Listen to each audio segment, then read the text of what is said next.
Фотографија која се појави на социјалните мрежи како две лица инјектираат дрога среде бел ден во училишен двор на едно гостиварско училиште ја вознемири јавноста.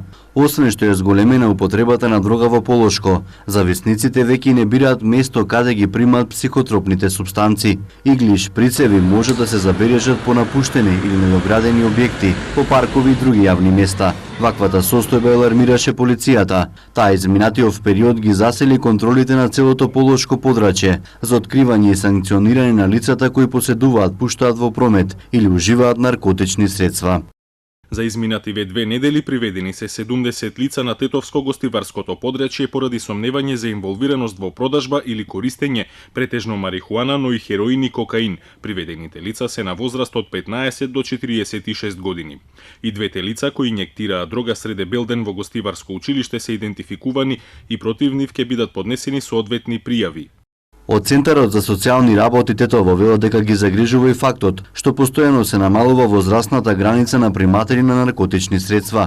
Нивните служби и полицијата се почесто регистрираат малолетни корисници на дрога. Во минатото велат, средношколците експериментираа со дрогата. Сега веќе основците навлегуваат во овие брановити води од 12 и 13 годишна возраст. Советуваат родителите да обрнат поголемо внимание на децата. Од друга страна, контролата на родителите секоја година се помала и помала врз своите деца. Значи, животот дојде многу напнат, многу брзо темпо живееме и родителите по цел ден се на работа.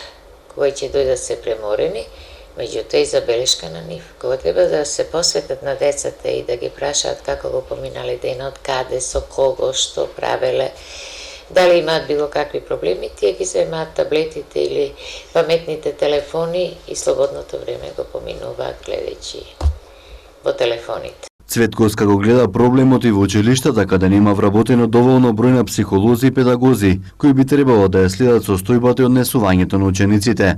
Од полицијата и за периодот што следи најавија засилени контроли на локации и објекти, за кои има сознание дека представуваат чести собиралишта на наркокорисници.